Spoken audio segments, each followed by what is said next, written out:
Welcome back and thanks for stopping. Do you got one of these and is it getting itchy? Well, it sure is for me. Number one, I've got a garden to plant.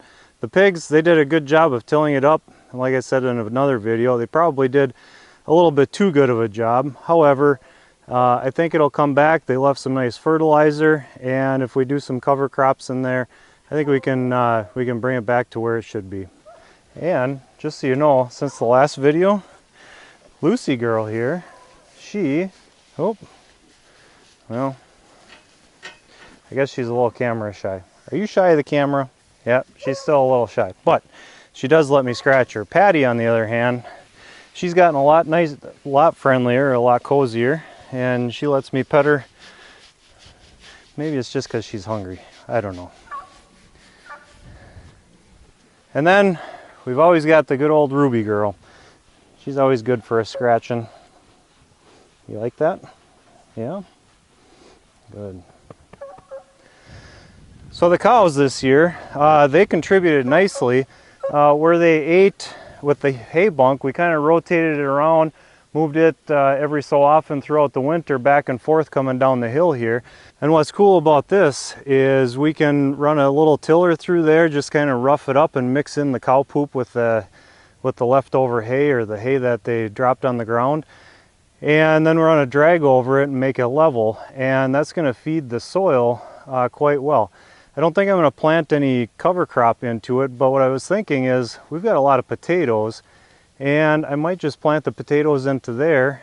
There's plenty of these things for nutrients, but I think the tricky part is going to be some of this where the hay maybe doesn't hold the moisture quite as well, and maybe as it gets packed down, maybe it'll be just fine. And I guess if you look underneath there, it's still pretty damp right underneath there. So maybe if we plant the potatoes right close to the dirt, that might work out just right.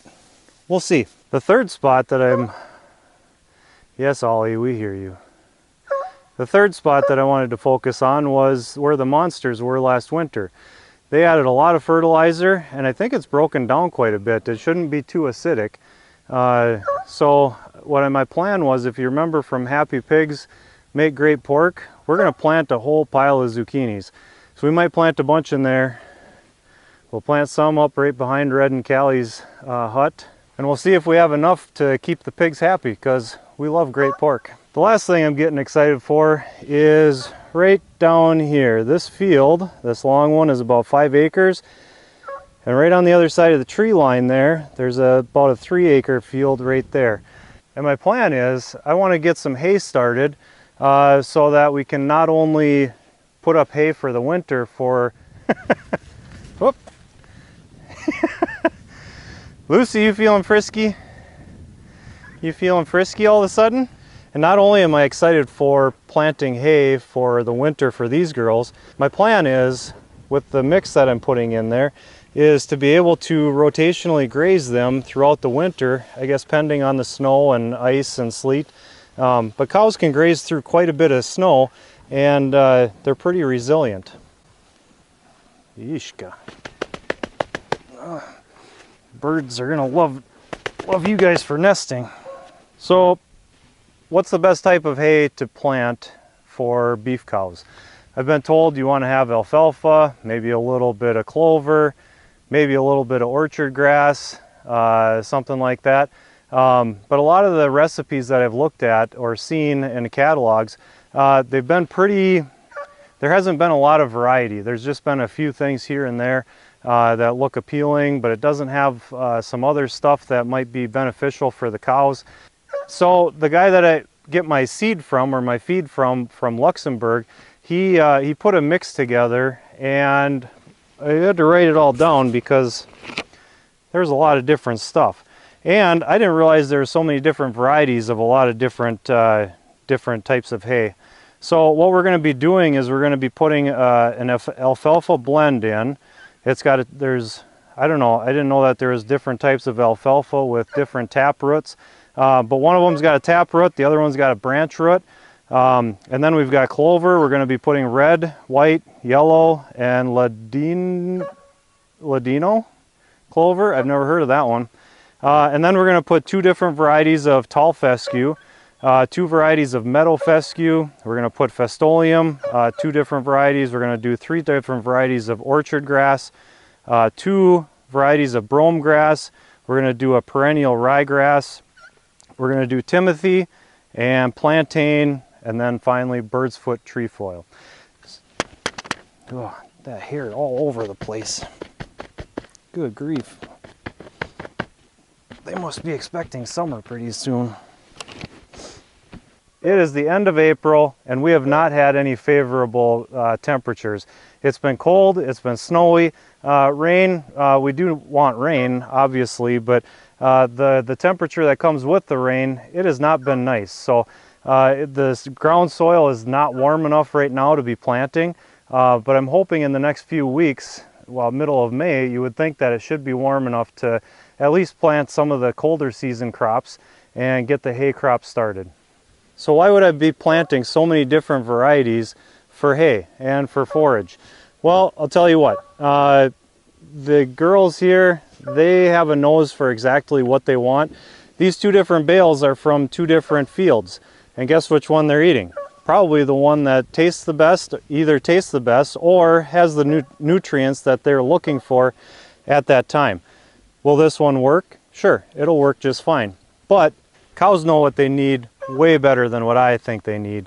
If I think they need a whole bunch of alfalfa to grow healthy, I'd probably be wrong.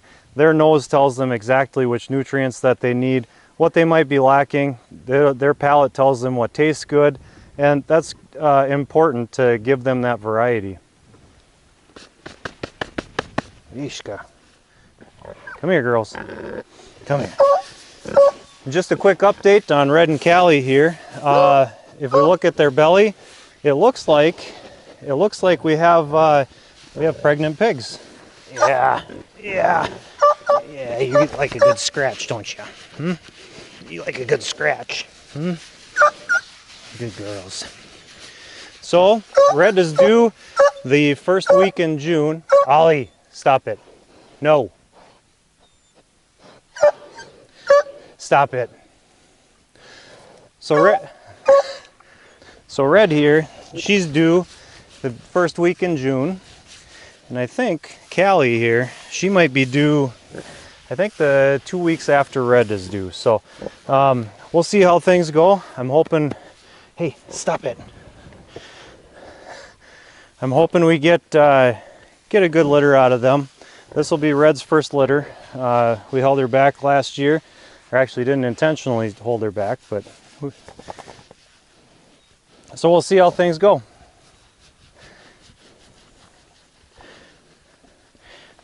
Yeah, you like getting scratched there? Huh? A good scratch? Good. All right.